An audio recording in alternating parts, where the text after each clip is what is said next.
জুলাই এবং আগস্টের সেই রক্তক্ষয়ী সংঘর্ষে যারা দিনে দুপুরে প্রকাশ্যে 2000-এরও বেশি ছাত্র জনতাকে প্রকাশ্যে গুলি করে হত্যা করেছে, তারাই গণ অভ্যুত্থান পরবর্তী সময়ে বাংলাদেশের আইন শৃঙ্খলা বাহিনীকে চরমভাবে অবনতি করেছে। আপনারা সবাই অবগত রয়েছেন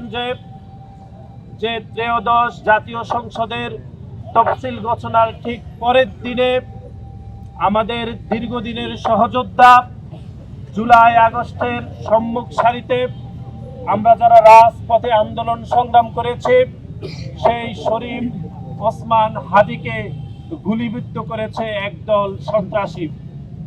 আমরা লক্ষ্য করেছি যারা গত 17টি বছর বাংলাদেশের গণতান্ত্রিক যাত্রাকে যারা ব্যাহত করেছে, যারা বাংলাদেশে 2014, 2018 এবং 2024-এর গণতান্ত্রিক নির্বাচনের পরিবর্তে যারা অগণতান্ত্রিক অবৈধ নির্বাচন করেছিল, ঠিক তারাই শরীফ ওসমান হাদিকে সরাসরি গুলিবর্ষণ করেছে বলে আমরা গণমাধ্যমে জানতে পেরেছি। দীর্ঘ এক সপ্তাহেরও বেশি সময় ধরে মৃত্যুর সাথে পাঞ্জা লড়ে আজকেই তিনি আমাদের ছেড়ে চলে গিয়েছেন। বাংলাদেশ জাতীয়তাবাদী ছাত্রদল পুরো পরিবার শরীফ ওসমান হাদির মৃত্যুতে গভীর শোক প্রকাশ করছে এবং একই সাথে তার পরিবারের প্রতি গভীর সমবেদনা প্রকাশ করছে। আপনারা সবাই অবগত রয়েছেন যে দীর্ঘ আন্দোলন সংগ্রামের মধ্যে দিয়ে জুলাই এবং আগস্টের সেই রক্তক্ষয়ী সংঘর্ষে যারা দিনে দুপুরে প্রকাশ্যে 2000-এরও বেশি ছাত্র জনতাকে প্রকাশ্যে গুলি করে হত্যা করেছে, তারাই গণ অভ্যুত্থান পরবর্তী সময়ে বাংলাদেশের আইন শৃঙ্খলা বাহিনীকে চরমভাবে অবনতি করেছে।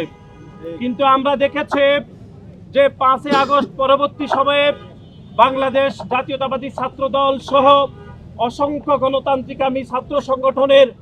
অত্যন্ত ইতিবাচক রাজনীতির পরেও বাংলাদেশে এক শ্রেণীর মানুষ যারা আইন শৃঙ্খলা অবনতি করতে বাংলাদেশের সাধারণ মানুষকে চরমভাবে উদ্বুদ্ধ করেছে। আমরা দেখেছি শরীফ ওসমান হাদিকে যেভাবে প্রকাশ্যে গুলিবর্ষণ করার পরেও আমরা দেখেছি বাংলাদেশ জাতীয়তাবাদী ছাত্রদল সহ বাংলাদেশ জাতীয়তাবাদী দলকে যারা দোষারোপ করে শরীফ ওসমান হাদির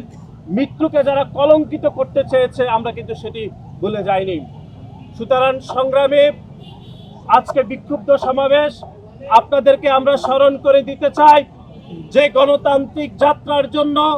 বাংলাদেশ জাতীয়তাবাদী দল বিএনপি সহ অসংখ্য রাজনৈতিক কর্মীরা যারা গত 17 বছর ধরে আন্দোলন সংগ্রাম করছে, সেই আন্দোলন সংগ্রামের একটি ধারাবাহিক সফলতার দিকে যখনই আমরা অতিবাহিত হচ্ছি, ঠিক তখনই আমরা দেখতে পেলাম যে গত